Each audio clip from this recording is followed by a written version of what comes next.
آئیے اب ہم ایک نیا سبق پڑھتے ہیں، اور آج کا ہمارا سبق فے سے میم تک کے حروف کو پڑھنا ہے۔ جیسا کہ ابھی آپ نے دیکھا کہ ہم لوگوں نے پچھلے سبق میں گھرانے کے حساب سے پڑھا تھا، پھر ہم نے جوڑے پڑھے۔ اب جو ہم یہ جو حروف پڑھ رہے ہیں نا، یہ سب اکیلے اکیلے ہیں سوائے کاف اور گاف کے، ٹھیک ہے نا؟ باقی سب اپنے اپنے ایک ایک کر کے ہی ہیں، فے، قاف اور گاف اور کاف کے بارے میں یہ ایک بات اور کہنا چاہوں گی کہ جب یہ حرف الف اور لام کے ساتھ آتے ہیں تو ان کی شکل بدل جاتی ہے، اور اس بدلی ہوئی شکل کو ہم گانٹھ والا کاف کہتے ہیں، اور وہ میں آپ کو بتاؤں گی، اور اس کا لکھنا بہت ضروری ہے۔ اگر آپ گانٹھ والے کاف کے ساتھ لام اور الف کو نہ لکھیں تو وہ غلط ہو جاتا ہے۔ ابھی ہم دیکھیں گے کہ وہ کس طرح سے لکھا جاتا ہے، اور باقی جو فے اور قاف اور لام میم وغیرہ ہیں ان کی بھی کیسے پہلی شکل، بیچ کی شکل اور آخری شکل کو ہم دیکھیں گے۔ اور اب آپ دیکھ رہے ہیں کہ یہ ہمارے چند حروف تہجی کے چند آخری حروف رہ گئے ہیں۔ آئیے ان کا ہم لکھنا اور ان سے کیسے الفاظ بنائے جاتے ہیں وہ دیکھتے ہیں۔ یہ ہے ہمارا فے سے میم تک کا سبق۔ پہلا حرف ہے فے، یہ ہے قاف، یہ اندر سے آپ بولیں گے قاف، قلم، قلم والا قاف۔ یہ ہے کاف، کتے والا چھوٹا کاف جیسے کہتے ہیں، اور یہ ہے گاف، لام، اور آخر میں میم۔ آئیے اب ہم فے اور قاف کا لکھنا سیکھیں۔ یہ میں یہاں پر فے لکھتی ہوں۔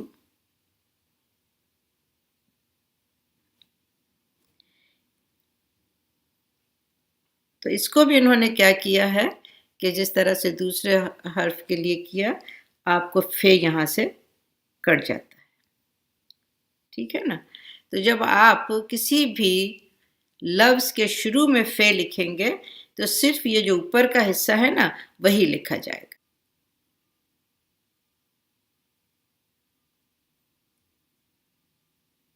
بس آپ اتنا لکھیں گے، اور اس کے بعد جو بھی آپ نے اپنے لفظ کے حساب سے حرف لکھنا ہے، الف لکھنا ہے، بے لکھنا ہے، جیم لکھنا ہے، وہ سب آپ اس کے بعد لکھیں گے، ٹھیک ہے؟ وہ یہاں سے جڑتے چلے جائیں گے۔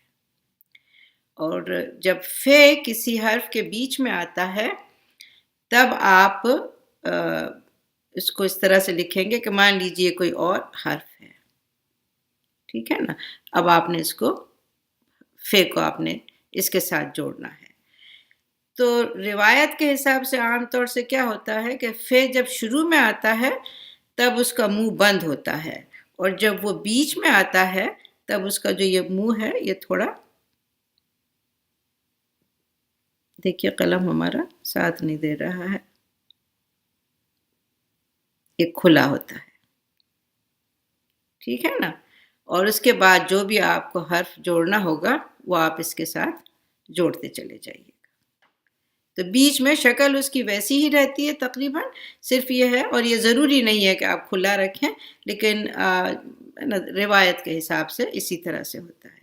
اور جب فے کسی لفظ کے آخر میں آئے گا تو ظاہر ہے کہ وہ جیسے ہمارے دوسرے لفظ آتے ہیں اسی طرح سے پورا آئے گا۔ آپ نے یہاں سے لیا، آپ یہاں سے آپ نے گول کیا اور آپ نے سیدھا یہاں کھینچ لیا، ٹھیک ہے؟ اور یہاں پر آپ نقطہ کر لیں گے۔ اب اس کے آگے آپ کے ایک حرف ہو، دو ہو، تین ہو، جتنے بھی ہوں آپ لگا سکتے ہیں۔ اب ہم قاف لکھتے ہیں۔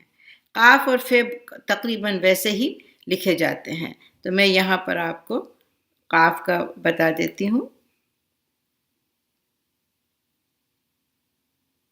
یہ ہم نے قاف بنایا، ٹھیک ہے نا؟ یہاں بھی یہی ہوتا ہے جیسے دوسرے حرف کے ساتھ ہوتا ہے، یہاں سے آپ قاف کو کاٹ دیں گے۔ تو قاف کا بھی بس صرف اتنا صحیح حصہ آپ کو لکھنا پڑے گا۔ یہاں پر ہم قاف لکھ رہے ہیں کہ جسے کسی لفظ کے شروع میں قاف آ رہا ہے، تو آپ یہاں سے، تو یہاں پر ہم ایسے لکھیں گے کہ کسی لفظ کے شروع میں قاف آ رہا ہے تو آپ صرف اتنا حصہ قاف کا لکھیں گے بس، اور یہاں دو نقطے ظاہر ہے کہ آپ کو لگانے ہوں گے۔ قلم ہمارا